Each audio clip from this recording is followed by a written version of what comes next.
Mateo 25, versículo 1, dice la palabra, la gloria de Dios. Padre, Hijo y Espíritu Santo. Dice, entonces el reino de los cielos será semejante a 10 vírgenes que tomando sus lámparas salieron a recibir al esposo. 5 de ellas eran prudentes y 5 insensatas. Y las insensatas tomando sus lámparas no tomaron consigo aceite, mas las prudentes tomando aceite en sus vasijas juntamente con sus lámparas. Y tardándose el esposo, cabecearon todas y se durmieron. Y a la medianoche se oyó un clamor: he aquí viene el esposo, salid a recibirle. Entonces todas aquellas vírgenes se levantaron y arreglaron sus lámparas.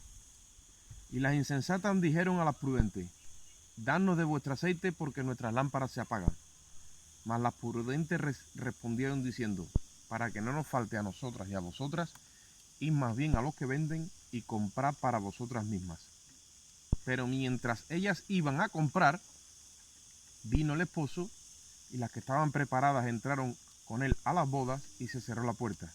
Entonces vinieron también las otras vírgenes diciendo: Señor, Señor, ábrenos. Mas él respondiendo dijo: de cierto os digo que no conozco. Velad pues, porque no sabéis a qué día ni a qué hora el Hijo del Hombre ha de venir. Padre, te damos gracias por tu palabra, Dios mío. Te rogamos que tú nos la reveles a nuestro espíritu y nos abras el entendimiento, Señor, para poder comprenderla. Te damos gracias y en ti esperamos en el nombre de Jesús. Amén.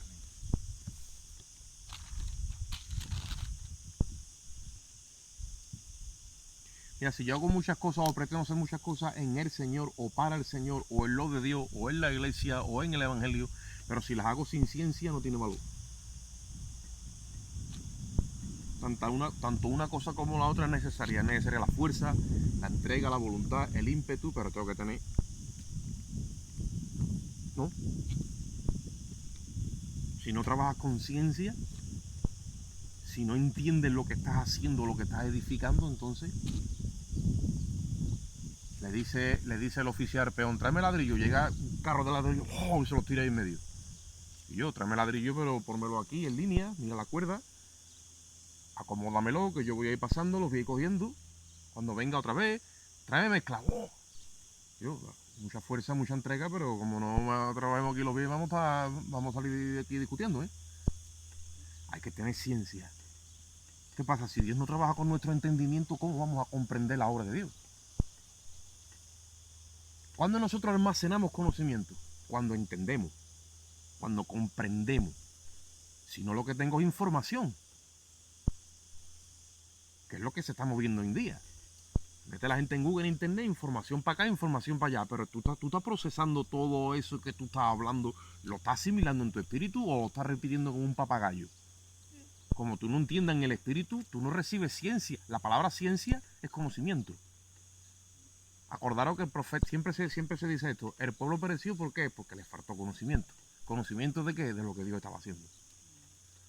Ahora, ellos diezmaban, ellos se congregaban, ellos oraban, ellos hacían sacrificios, pero no tenían conocimiento.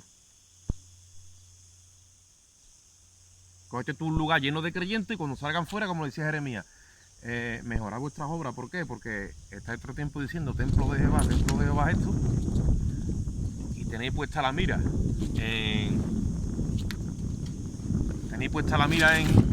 en lo que no la tenéis que tener puesta. Entonces,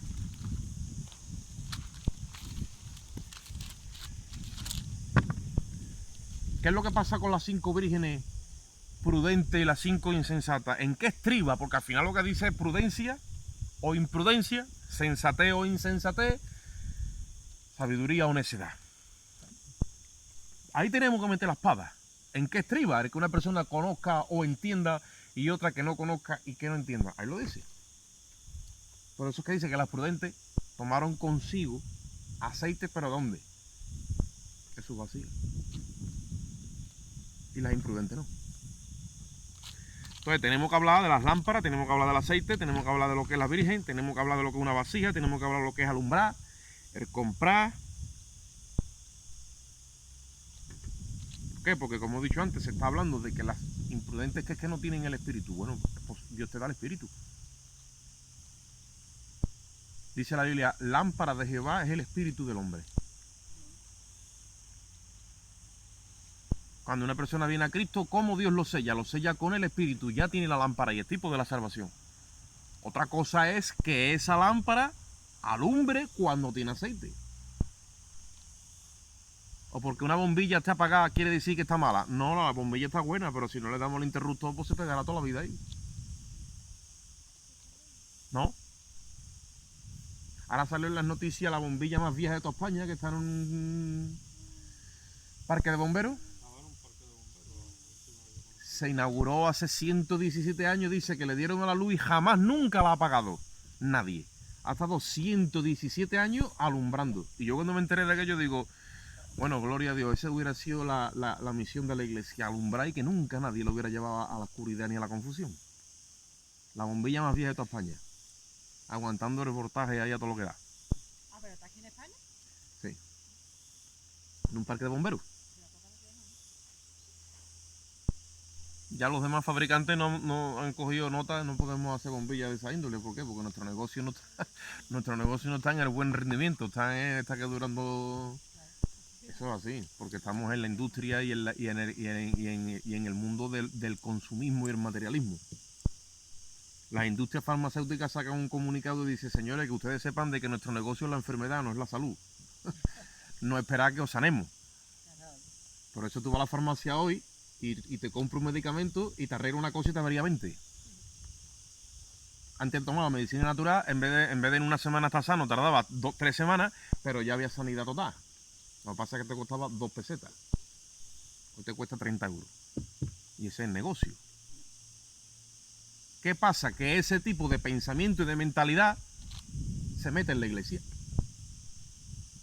Y lleva al creyente a una condición de imprudencia. Y ya no vive con sensatez. Voy a pedir que vengáis, que abráis la Biblia conmigo en el libro de Levítico, capítulo 24.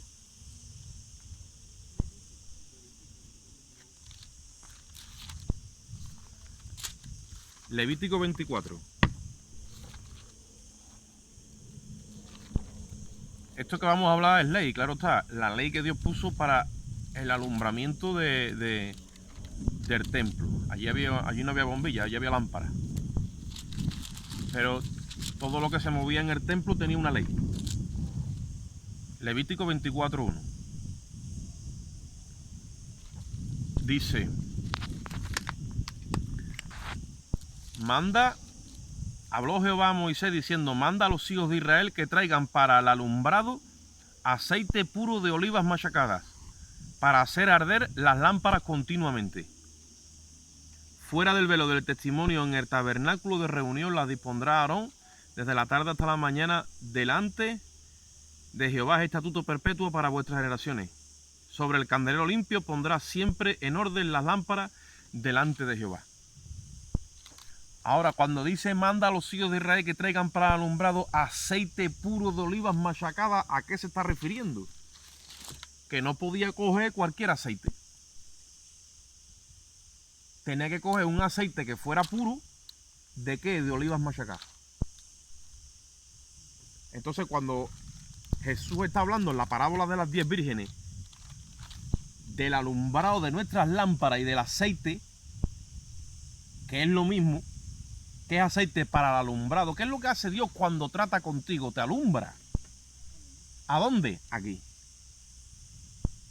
¿Qué dice, por ejemplo, el apóstol Pablo a la iglesia de Efeso? Dice, yo le pido al Padre que seáis, que vuestro entendimiento sea alumbrado para que veáis con los ojos del entendimiento. Nosotros tenemos unos ojos aquí. Si no son alumbrados con el espíritu, nosotros no vemos. Vemos en el mundo físico, pero no vemos en el mundo espiritual. Y al no ver el mundo espiritual, no podemos entender a Dios.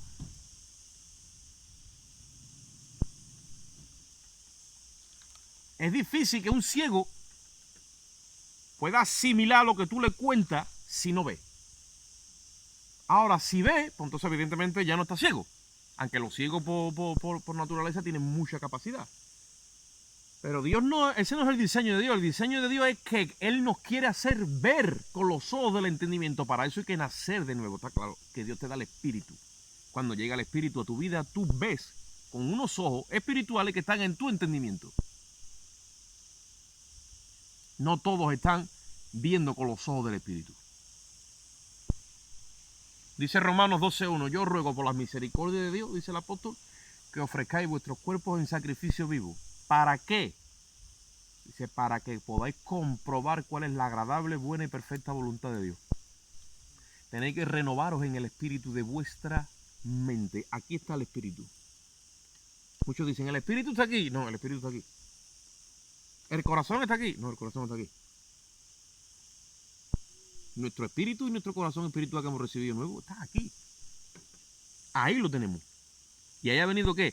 Ese, entre comillas, ese aceite. Ustedes saben que el aceite es tipo ¿qué? Es del espíritu. Ese aceite que es el que nos alumbra el camino. Ahora ahí hay una peculiaridad que Dios le dijo a Aarón, bueno, en este caso a Moisés, para que Aarón lo hiciera, es que tenía que ser aceite de olivas machacadas. El creyente que proyecta su vida en cuanto a sí mismo, no la proyecta en cuanto a Cristo y este crucificado en cuanto a sí mismo, entiende que él, contra más machacado sea, más aceite tiene. Porque se proyecta a sí mismo y dice, yo estoy pagando un precio, por lo tanto, tengo el aceite del Espíritu. Pero no enseña eso la Biblia, porque toda la palabra apunta a Cristo, todo es en Él, es por Él y es para Él. Entonces, la oliva machacada por excelencia, ¿quién es? Es Cristo. ¿Qué dice Isaías 53:5? Dice, mas Él fue herido por nuestras rebeliones y molido por nuestros pecados. Hay una versión católica que dice, Él fue triturado. Que eso es lo que se le hace a la aceituna. La aceituna, cuando tú la prensas, es triturar. El primer aceite que sale es el que se le llama el virgen, después ya hasta el hueso cae. Ese ya es dorujo, ¿vale? Ese no es para el alumbrado. Aunque se use... Pero ¿qué pasa? A Cristo lo trituraron en el Calvario.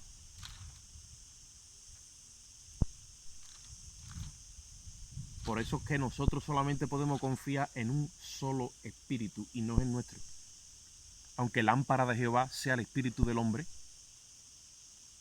el cual Dios usa para mirar a través de él, nuestro espíritu tiene que ser el que hemos recibido de Cristo. Él es el que nos da el verdadero alumbrado. Y eso sucedió en el Calvario. Entonces, cuando tú estás mirando la Escritura, dices, bueno, párate. El Espíritu de Dios te sitúa. ¿Dónde fue el momento? Es en su crucifixión, donde yo recibo justicia perfecta.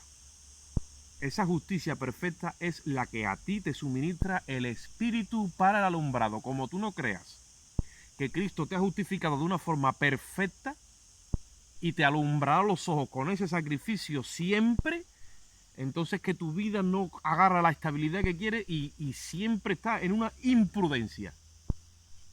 El hecho de que tú te muevas haciendo cosas para Dios no quiere decir que tú seas prudente.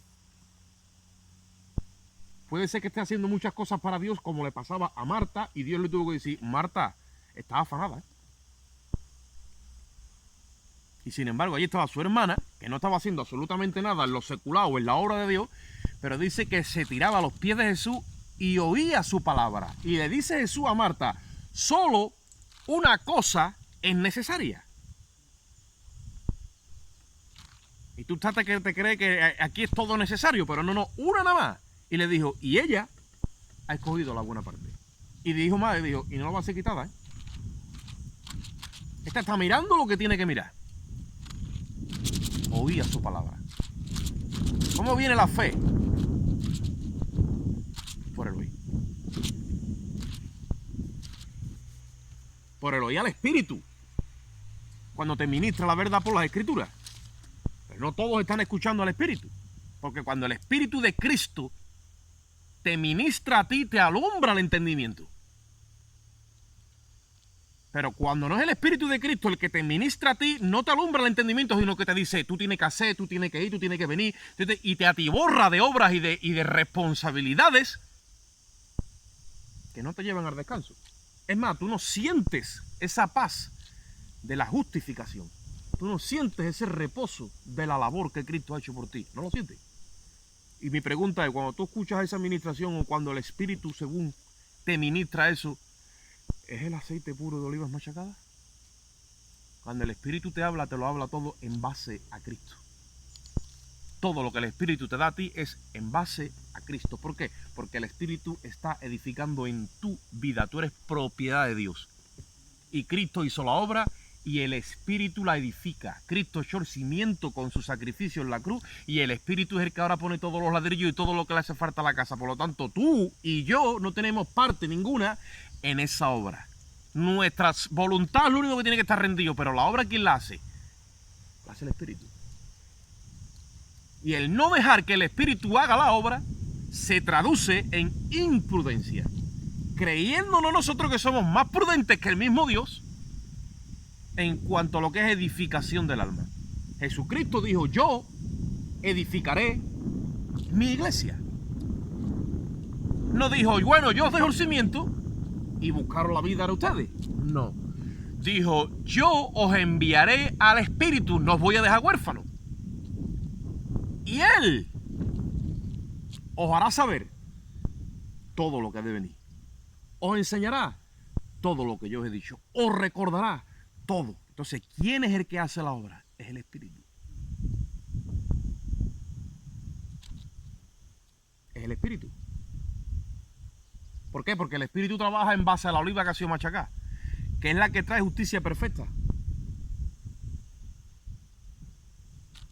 Ahora, hay creyentes que no descansan en el sacrificio y hay otros que sí. Pero ¿son todos creyentes? Sí. ¿Son todos vírgenes? Sí. ¿Qué es una virgen? Una doncella que no tiene relaciones, ¿no?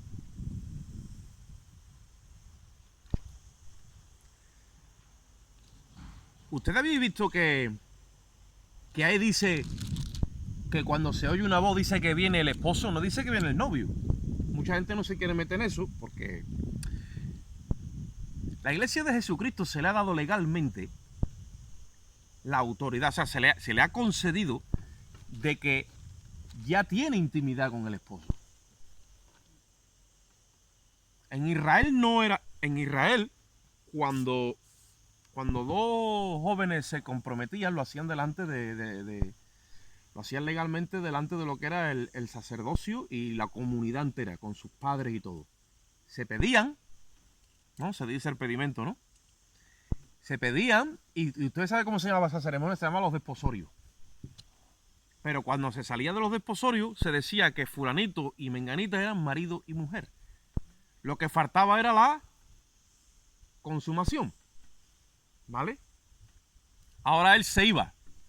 Ella se quedaba en casa de su padre y él se iba a casa de su padre a hacerle una casa. Cuando la tenía hecha, él volvía, pero no avisaba. Y tenía que estar ella velando juntamente con sus amigas que también eran vírgenes. Entonces llegaba el esposo, se le llevaba esposo. Las vírgenes la acompañaban y entraba la novia con las vírgenes a las bodas.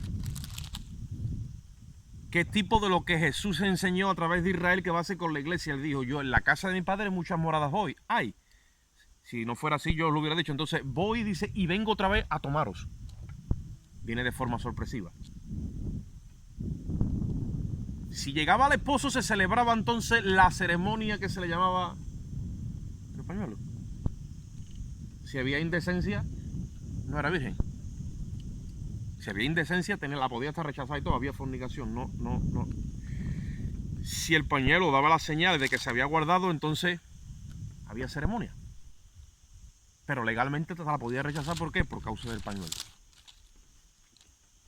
Nosotros hemos sido declarados vírgenes, evidentemente no de una forma física, sino en el plano espiritual. Porque no nos hemos contaminado con más nada. Ahora os voy a decir una cosa.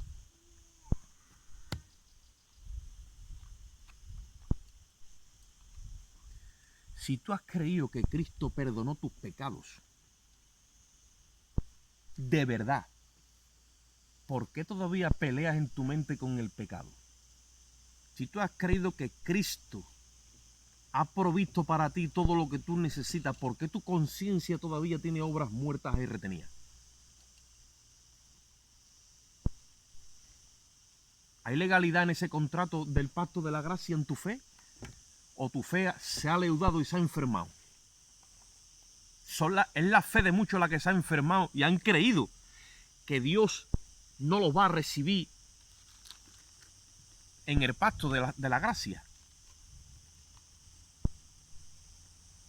Por eso es que son gente que no tiene aceite. Porque se ha ido a buscar aceite por sí mismo. Y eso es ser imprudente. O sea, creen que la obra de Cristo más mis obras me va a otorgar la salvación. Y esa ecuación no es legal. Es la obra de Cristo más mi fe la que me salva. La que me declara salvo y virgen. Entonces, Mateo, que está registrando las palabras de Cristo, dice: 5 eran prudentes, 5 insensatas. Las insensatas, tomando lámpara, no tomaron consigo aceite. Pero ¿cómo va a ser que yo tenga lámpara y no busque aceite? Y ahora dice, mas las prudentes tomaron aceite en sus vasijas juntamente con sus lámparas. ¿Cómo es posible que yo tenga aceite en mi vasija juntamente con mi lámpara? Vamos un momentito a Jeremías, 18, del 1 al 6.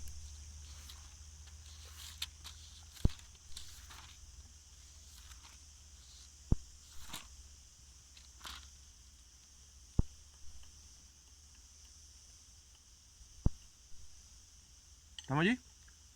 Jeremías 18, 1 al 6. Dice: palabra de Jehová que vino a Jeremías, diciendo: levántate, vete a casa del alfarero, y allí te haré oír mis palabras. Y descendí a casa del alfarero, y he aquí que él trabajaba sobre la rueda. Y la vasija de barro que él se echó a perder en su mano, y volvió e hizo otra vasija según le pareció mejor hacerla. Entonces vino a mí palabra de Jehová diciendo: no podré yo hacer con vosotros como este alfarero, oh casa de Israel, dice Jehová. He aquí que como el barro en la mano del alfarero, así sois vosotros en mi mano, oh casa de Israel. Por lo tanto, nuestro alma, Dios la simboliza al barro y Dios le da forma a nuestro alma con sus manos. Hay una vasija que Dios ha preparado porque le ha parecido hacer otra mejor. Esa vasija es Cristo, el patrón, el modelo, y conforme al patrón de Cristo, yo dejo que Él me modele. Y yo dejo que el aceite del Espíritu se impregne en mi alma. Ahora, a ver si llegamos a entender un poco esto. Porque parece que muchas veces es muy abstracto, no lo veo. ¿Dónde tú te das cuenta que hay aceite en las vasijas de los hermanos o en mi propia vasija y te das cuenta que otros no tienen su vasija llena de aceite? La vasija es el alma. Nosotros somos cuerpo, alma y espíritu. Ahí en nuestro espíritu mora Cristo. Es espíritu vivificante, dice la Biblia. Eso es incorrompible, eso tiene vida eterna. No tiene tiempo, no tiene ni principio ni fin, no tiene conciencia de pecado, es nueva creación, nunca peca, es perfecto. Eso está ahí dentro de nosotros. Lo que se traspasa de eso a nuestro alma, eso es la sustancia del aceite que viene del mismo Espíritu de Cristo que mora en nosotros a nuestro alma. ¿Cómo yo sé si yo tengo el aceite de Cristo en mí? Cuando modela mi carácter, cuando modela mi vida, cuando se me queda impregnado el comportamiento de Cristo por naturaleza. Cuando yo tengo cópula con Dios en mi espíritu, tiene que haber un fruto. Por eso, si yo he hecho los desposorios, soy virgen, pero yo no tengo cópula con el Señor, tengo que entrar a la habitación íntima, porque para eso Dios, un matrimonio, ¿no? Eso es necesario. Tiene que haber un fruto. El fruto del Espíritu igual es amor, gozo, paz, paciencia, bondad, benignidad, fe. Eso se tiene que quedar impregnado en mi alma, porque yo soy un barro. Cuando eso se expresa hacia afuera, yo tengo aceite. Yo no tengo que andar diciendo, que viene el Señor. Hay gente que dice, un ministro, mano, tenga usted cuidado, ¿eh? Puede ser que el Señor venga esta noche. ¿Y si viene esta noche? Y ya está todo el mundo, tú. ¿Y si el Señor? ¿Por qué? Porque son gente que no tiene certeza. La certeza de lo que se espera, eso es la fe bíblica. Y es la convicción de lo que no se ve. Si tú te estás alimentando del carácter de Cristo, que tú mismo lo saboreas, porque está ahí el gozo, la paz, la bondad, la benignidad, la mansedumbre, la fe, está impregnado en tu espíritu, Está impregnado ya es tu personalidad, ya es tu identidad, ya es tu comportamiento. Tú no tienes que andar. Porque tú tienes aceite en la vasija. Tú no tienes que andar diciendo, no, eso es ser prudente. Porque está continuamente, ¿qué? Teniendo intimidad con el Señor. Tienes intimidad con Él. Cuando al final de la parábola dice la Biblia que se arrimaron a aquellas vírgenes y fueron a entrar, dice que escucharon, dice que le dijeron, Señor, Señor, ábrenos. Y dice, y respondiendo dijo, de cierto os digo que ¿qué? Que no conozco. Dice eso, ¿no? Ahí en el griego, ¿vale? En el original, ¿no? El término que aparece es con G, ginosco. Ginosco significa conocerse. ¿Sabes? ¿Tú sabes que ese término es el que se usa para tener intimidad? Que es el mismo que aparece en Mateo 1:25 cuando dice que José tenía a su esposa por María, pero la respetó, dice, y no la conoció, dice ginosco también, hasta que nació Jesús. Cuando nació Jesús ya tuvo cópula con ella. Entonces Jesús dice, yo no he tenido relaciones con ustedes. Ustedes nunca habéis venido a la habitación íntima. ¿Por qué? Puede ser que hayamos estado como Marta, afanados con muchas cosas del Señor, pero no hemos sido capaces de esperar en sus pies, confiando que Él tiene el control de todo. ¿Será que a mí no me ha entrado esa palabra en mi espíritu que me ha creado una certeza total de su sacrificio y de su promesa?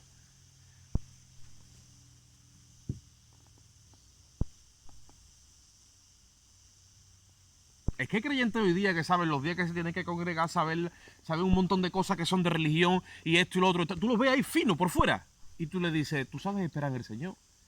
Y dice, no me pidas esto porque me entra una impaciencia que... Ah, amigo. Y yo ahora le pregunto, ¿tú conoces al Señor? Dice la Biblia en Hebreos 10:36, os es necesaria la paciencia para que habiendo hecho la voluntad de Dios tengáis la promesa. Dice Santiago, gozaos. Sentí un sumo gozo. Dice, no, Santiago, por favor. Santi, le vamos a decir, Santi, a ver si así se aplaca un poco. Sumo gozo, ¿por qué? Dice, sabiendo que la prueba de tu fe produce paciencia. Y dice, y ahora tenga la paciencia su obra completa. ¿Para qué? Dice, para que cuando el Espíritu de Dios haya impregnado todo lo que tenía para ti en tu alma, tú tengas la vasija llena de aceite, dice, entonces seas perfecto y cabal, sin que te falte cosa alguna. Ese es el creyente que oye la prédica, que se goza, que esto y que lo otro, pero a ese tú no le metes ese temor repentino de que, dice, qué susto me ha dado. No, a ese no lo asusta el diablo. Porque ese sabe en quién ha creído. Y aunque por fuera se esté derrumbando todo, y aunque se muevan los montes, y el mal brame, él sigue cantando con alegría y con gozo, Señor. No tiene ni que acelerar ni tiene que frenar. Lleva la línea del Espíritu. No, hay un hermano que dice, tenemos arrancar de caballo, ¿no? Y frenar de burro. Porque estamos todavía en la emoción del alma. Si el alma no es regulada por el tratamiento del Espíritu, por ese aceite de la aceituna machaca que es Cristo, entonces nuestro alma es pasional, está sujeta a emociones, a pasiones, a sentimientos. Una buena noticia de cualquier situación, pues nos da alegría, estamos gozosos, pero estamos alimentándonos de la situación externa. Mañana te espera el día malo. A ver qué va a ser. Pues nada, pues poner la cara de una papa arrugada. Y ahora pues vas tú por ahí en tu día malo. Dice, en el día del bien goza, dice la Biblia, ¿no? Y en el día del mal, ¿qué hace? Me enchismo y como decía el puertorriqueño, con la cara montada. No, tengo que reflexionar. Tengo que meditar, Dios mío, yo si no... Tampoco es que no te vayan a afectar las cosas que vayas a hacer tú ahí, la dama de hierro. No, pero si hay aceite en tu vasija, tú vas a escuchar la voz del esposo y aunque se tarde, porque el esposo se está tardando, hay aceite dentro. Simplemente va a ser quitarme el polvo. ¿Sí o no? Claro. Vamos un momentito a un versículo, lo vamos a dejar aquí, ¿vale? Para que veamos una cosa. Apocalipsis capítulo 3, versículo 18. Ustedes saben que que antes de el Señor empezar a hablar de todos los juicios, le habla a las 7 iglesias. Se le dice las 7 iglesias del Asia Menor, ¿no?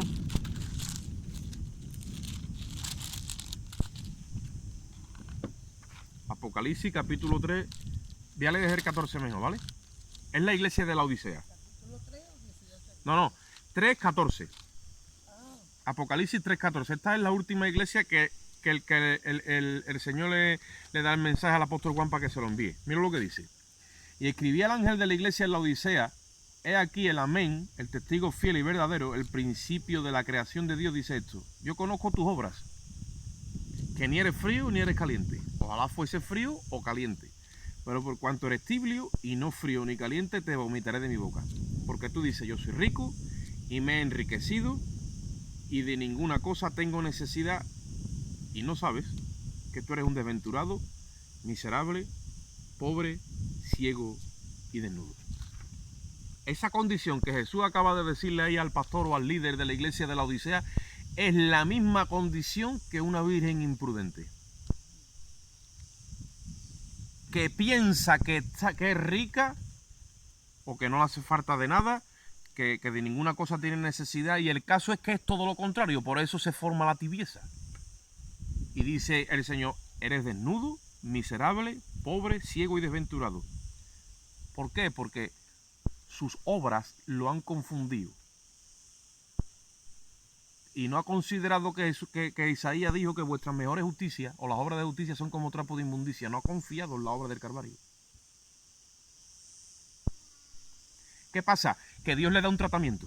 ¿Sabéis lo que es un tratamiento, no? Como cuando uno va al médico. Te da un tratamiento. Porque hasta incluso esa iglesia que ha caído en tibieza, Dios le da un tratamiento. O sea, hay esperanza que se salga de esa tibieza. Y dice: por lo tanto, yo te aconsejo que de mí compre oro refinado en fuego.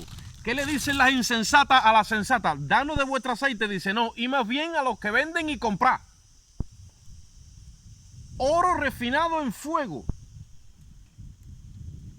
Zacarías tuvo una visión que vio el candelabro de 7 brazos y un depósito encima con los 2 olivos. Dice que cuando él veía que caía ese aceite, dice que era como oro refinado. ¿De qué aceite está hablando? Del de la oliva machacada, del que produce justicia, del que se derramó en el Calvario. Compra de mí esa justicia. Acaba ya de creerte que yo te justifico y se acabó. Deja que el Espíritu penetre esta palabra hasta lo profundo de tu corazón y se forme en ti la fe bíblica dentro de tu espíritu, que tu alma nada más que absorba esa verdad. No otras que tú te puedas modificar o crear o que el otro no. Simplemente créele a Dios. El apóstol Pablo dice: yo soy hebreo de hebreo, fariseo, circuncidado al 8º día. Y empieza a traer un currículum impresionante. Dice: pero todo esto que en mi carne yo tengo, y se lo tengo por basura. Yo lo único que quiero es ser hallado en la justicia, dice, que es de él, no es la mía. Y la que se consigue por medio de la fe. Él sabía que tenía que permanecer en la cruz del Calvario y en esa justicia que Cristo te imputa por medio de la fe, y se acabó y te hace perfecto. Por eso es que el apóstol Pablo confiaba tanto en su ministerio. Dijo: yo no, la competencia que yo he recibido, la he recibido de Dios. Por eso es que tengo tanta certeza en lo que digo. Digo, yo sé que predico ahora mismo el Calvario aquí. No, pero aquello ya pasó. Yo predico el Calvario aquí. Y un alma cree, y en ese momento lo presento perfecto delante de Dios, sin ninguna tacha. Y como yo sé eso, a eso es a lo que me dedico. Por eso tenía un montón de gente alrededor queriendo distorsionar para que la gente busque mérito propio. Ahí es donde está el problema, hermano, cuando el creyente quiere tener mérito propio y justicia personal. Y es posible que una persona sea virgen, que tenga el Espíritu, que sea nacido de nuevo y el diablo lo engañe. Por eso dice Gálatas 5:4: los que por las obras justificáis, de la gracia habéis caído porque os habéis desligado de Cristo. ¿Qué significa desligarte de Cristo? Que no llego a creer que Él me va a justificar totalmente delante de la presencia de Dios. Por lo tanto sigo orando porque no hallo ese descanso, no me siento completo. ¿Qué le dijo el hijo mayor cuando vio que el padre vino y hizo una fiesta en honor del pequeño que le había derrochado todo? Le dijo: pero este es tu hijo que ha venido. Y le dijo: y yo que estoy aquí harto a trabajar y nunca te he desobedecido ni un cabrito, me he podido comer con mis amigos. Le dice el padre: ¿que tú no te has querido comer un cabrito? ¿Por qué? ¿Sabéis qué es lo que pasa en el corazón de las personas que están mezclando su obra con la de ellos? La obra de Cristo con la de ellos mismos, que nunca sienten aceptación total. No se sienten completos. Pero por fuera, yo hago, yo digo, yo voy, tenemos, ahí estamos, esto, lo otro. Y Dios dice, tú estás ciego. Tú eres pobre. Tú no tienes ni idea, estás desnudo. Esa es la tibieza. Dice, te voy a dar un tratamiento. Compra de mí oro refinado. Vestiduras blancas para vestirte que no se vea tu desnudez. Porque cuando tú crees la justicia, Dios te viste de pie a cabeza. Justicia plena. Dice que nos ha vestido con manto de justicia y túnica de salvación. Y después dice, y unge tus ojos. Estos no, estos. Con colirio para que veas, dice ahí. Es para que entiendas. Por eso el apóstol Pablo dice todo el tiempo, yo pido a Dios que os alumbre los ojos de vuestro entendimiento. Es que en la cruz lo que está sucediendo totalmente, eso fue un parto. O no se usa la palabra alumbramiento cuando se va a parir. No estamos viendo a Dios pariendo. No estamos viendo a Dios trabajando por el Espíritu. Todo el tiempo Dios está trayendo un alumbramiento. Si yo no veo eso y no me son alumbrados los ojos de mi entendimiento con la obra de Dios, y ahora ya os lo voy a dejar ahí. Judas. Hebreo.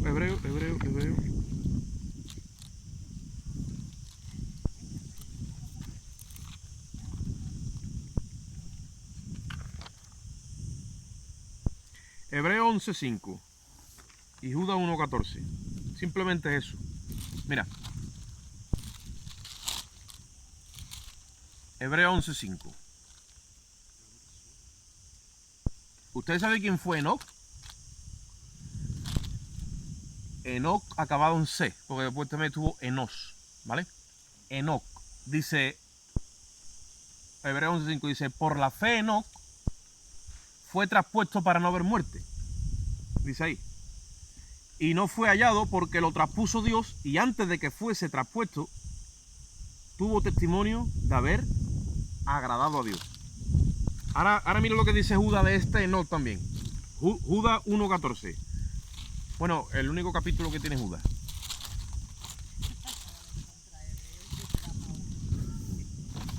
Mira lo que dice Enoc, de Judas de Enoc. Dice, de estos también profetizó Enoc, ¿ves? El mismo, acabado en C. Dice, séptimo desde Adán, diciendo, he aquí vino el Señor con sus santas decenas de millares para hacer juicio contra todo y dejar convicto a los impíos. ¿Quién fue Enoc? Enoc fue la séptima generación desde Adán. Y tú dirás, bueno, ¿y qué tiene que ver aquí Enoc? Ahora, Enoc fue el hombre que en la antigüedad fue arrebatado antes que viniese el diluvio. Y dice que fue traspuesto, dice, cuando tú vas al Génesis dice, y se lo llevó Dios. Y después lo revela en Hebreo. Fue traspuesto para no ver muerte. Él no vio la muerte física, sino que Dios se lo llevó porque caminó con Dios antes que viniese el gran juicio universal. Porque yo estoy citando ahora a Enoc, porque nosotros estamos esperando el arrebatamiento, lo mismo que le pasó a este hombre. Y dice que él fue el séptimo desde Adán. ¿Sabéis cuál es la iglesia séptima desde que vino el postrer Adán, que es Cristo? Es la iglesia de la Odisea. Es la séptima iglesia, que en el periodo de tiempo que estamos viviendo es la que está en la actualidad, 2000 años después. Por eso es que esa iglesia es la que se duerme porque Jesús se está tardando y entra en tibieza y se tiene que tomar tratamiento. Y tiene que vestirse de vestiduras blancas, tiene que comprar oro refinado y tiene que untar colirio en sus ojos. ¿Cómo va a ser? Es otra vez se le empieza a predicar el mensaje de la cruz. Y nuestra fe es filtrada por ese sacrificio hasta que nuestro alma empieza a recibir de ese aceite genuino. No hay otro aceite como el aceite de Cristo. Y ese aceite se te queda a ti depositado en tu vasija, que es tu alma. ¿Por qué dicen creyentes que porque hay ministros que dicen la salvación no se pierde? Y otros dicen la salvación sí se pierde, porque lo proyectan desde lugares diferentes. En cuanto a Dios, lo que Dios te ha dado a ti, que es la salvación en Cristo, Dios no te la va a quitar. Jamás y nunca. Por más dificultades que tú tengas. ¿Por qué dice que la salvación se pierde? Porque el creyente que quiere demostrar mérito propio no se conforma al regalo de Dios. no se conforma al diseño de Dios y se desliga de Cristo, como dice Gálatas 5:4, ustedes que de la gracia habéis caído, de Cristo os desligasteis. No es Dios quien lo desliga, es el propio creyente. Y se va a hacer sus propias obras. Esa es la imprudencia. Dios no le quita la salvación a nadie. El hombre. Por eso le está diciendo al hermano mayor, hijo mío, entra, vamos a hacer fiesta con tu hermano. Y dice, yo no entro. Hijo mío, entra. Y él dice, no entro. ¿Qué pasa? Que Dios le quita la salvación, él la rechaza. Ahí está. Dios no le quita la salvación a nadie. El hombre la rechaza en su grandeza, en su imprudencia. Vamos a hacer una oración. Padre, te damos gracias, Dios, por tu palabra, Dios. Por tu espíritu, Dios mío, por las escrituras. Por la revelación, Señor. Yo te ruego que tú sanes y consueles nuestro alma. Que tú trates y ministres, Dios mío, incluso lo que está escondido, Dios. Que tú fortalezcas nuestra fe en esta hora, Señor. Y que tú nos lleves al lugar de crecimiento y de estatura que tú quieres darnos en el nombre de Jesús. Bendice, Dios mío, nuestras vidas, nuestras almas en el día de hoy. A los hermanos que no pudieron venir, Dios mío. Y sigue tú tratando y ministrando con cada uno de nosotros, Señor. Te damos gracias en el nombre de Jesús. Amén.